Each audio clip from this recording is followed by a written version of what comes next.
Hey, good day. This is your host, Reverend Michael D. McDuffie. Welcome to OSI, operating supernaturally intelligently here on YouTube. God is good. He's worthy to be praised. And I'm going to speak to you like a reverend and also just a citizen of our country and nation. And I want to break down to you the meaning of the word love, L-O-V-E.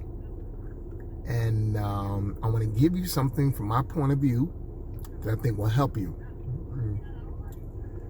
There's a big difference between our English language and Greek language. There's a big difference between our English language and Hebrew and Aramaic.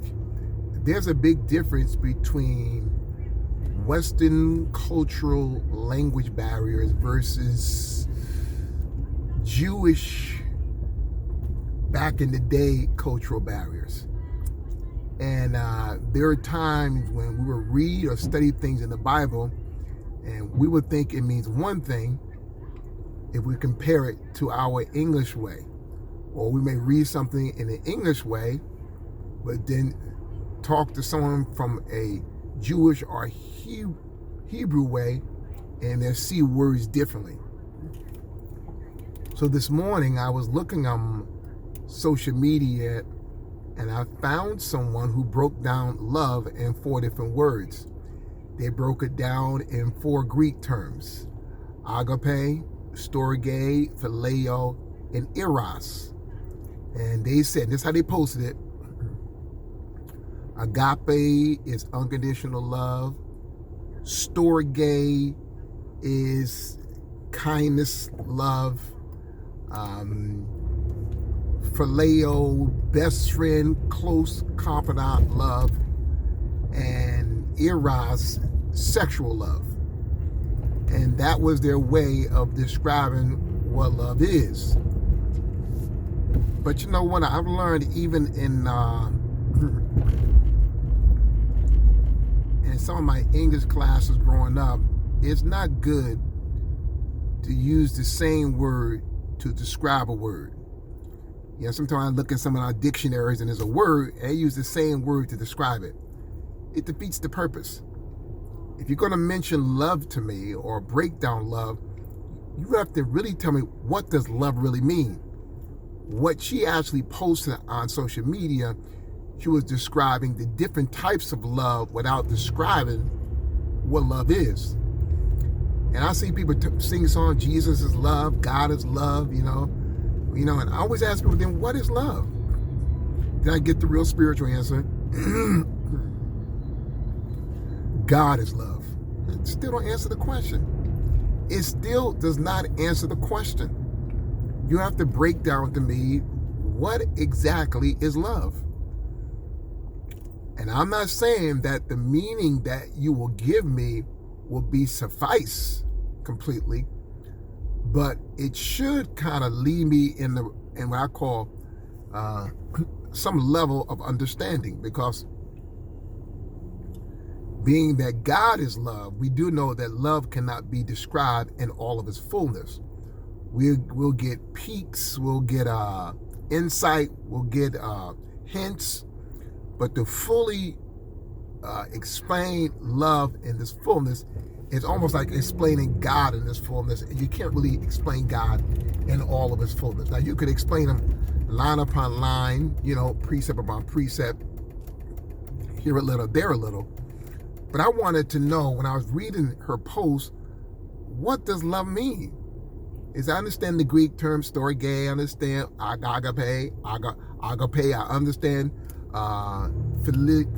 phileo, I understand eros. I know eros is sexual. I know phileo stands for brother, like real close friendship, like we get the term Philadelphia from. I understand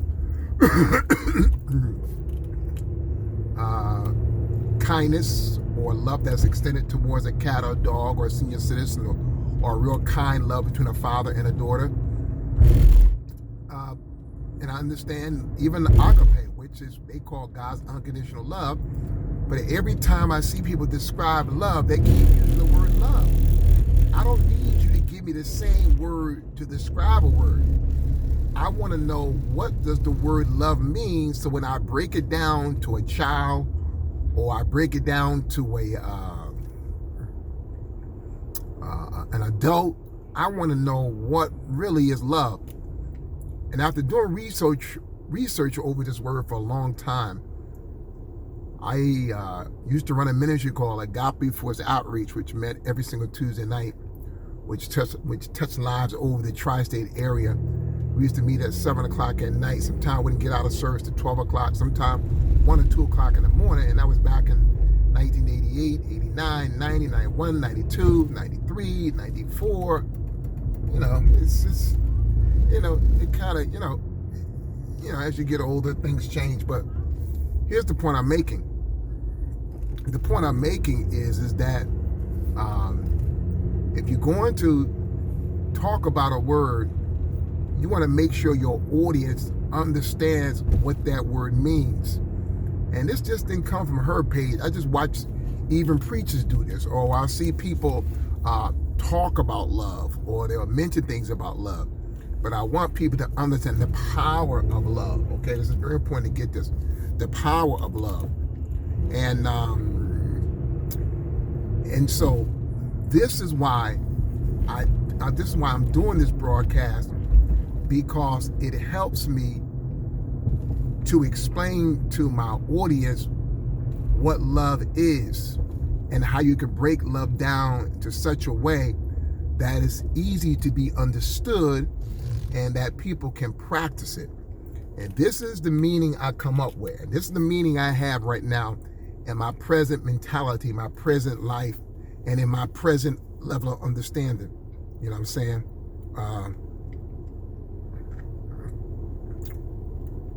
So here is it.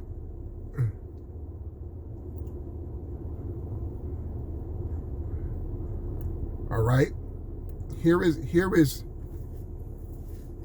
love.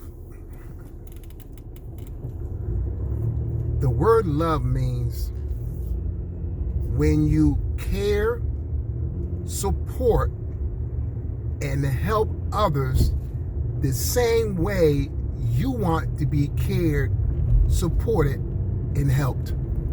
Here is love. Here is love in a workable word. Love is when you care, support, and help others the way you want to be cared and support and helped by others. That is the simplest meaning of love. Now we can take that into 4 different ways. We can take it into agape, phileo, storge, eros, which is sexual, phileo, that's my best friend, my core group, my circle, real close friendship. And then you got storge, which is kindness. And then you got agape, which is like this type of commitment to care for someone to a point. It takes God's power to help you do it. So these are 4 different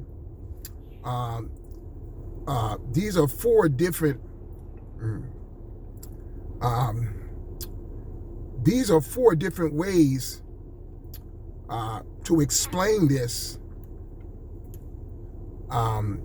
in such a way that I'm able to explain it to my YouTube audience, and so you can explain it to people. You see, something, when you correct people, you don't love me. And no, that's not always true, because sometimes love corrects. Because if I care for you, if I support you, if I want to help you, so sometimes love includes correction. Now, in our American culture, we think when someone corrects us, we call it judging. Don't judge me, don't judge me. Well, sometimes we need to be judged, and we have to judge. The question is, what is your standard for judging? Are you going to judge someone quicker on their mistakes versus your mistakes? Are you going to judge people based on the forgiveness that you receive, that you might give it to others? Are you going to help, support, and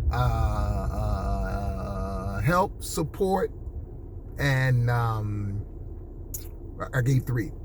Help, support, and one more. Help, support, one more. It come to my mind. See, the standard of how we express that love, and we don't really know how to handle that. We really don't understand how to do that. And so when I break down this simplest word called love, it is quite profound. Support, help,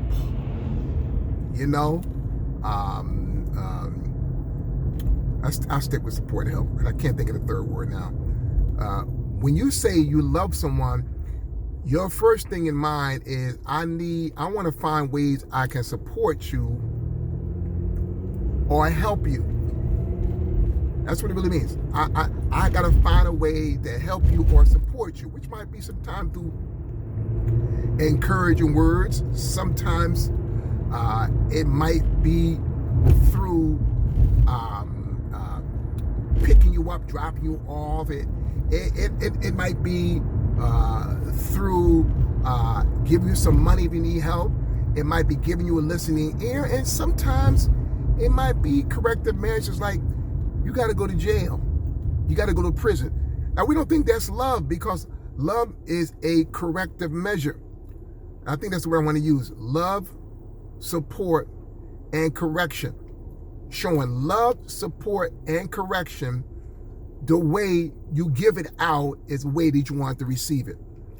So when people talk about love, please don't use the same word to describe a word. I like to go back to a lot of the biblical language code, especially words in the Hebrew or the Aramaic or Greek, and even the Latin. Because I think this language is more rich than our English language here in the West. So when we speak about love, it means I want to give you support, I want to help you, but I also want to correct you, because as I get corrected, I correct you.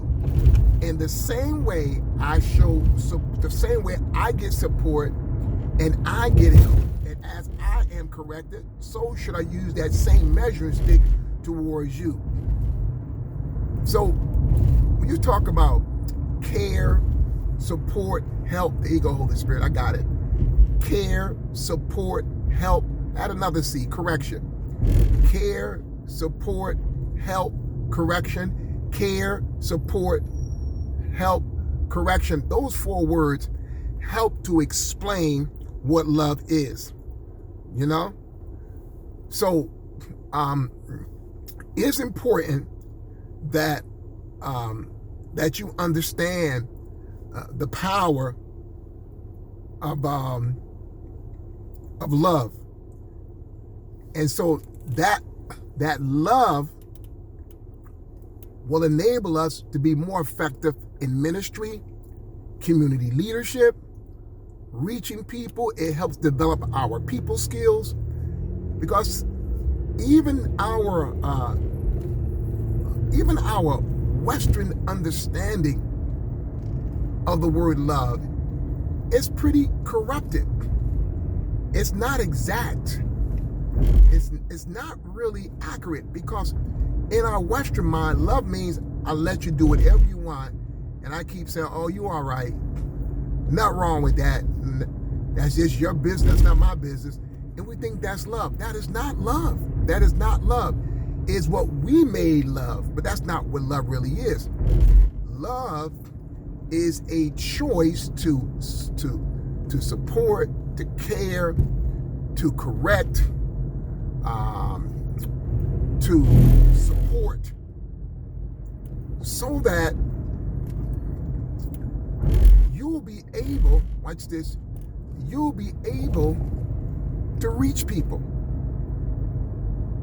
So when people say to us, you just gotta love people, Pastor. You gotta just love people. And when people say that to me, I be saying, what is the meaning of love in your mind? Does it mean approval? Does it mean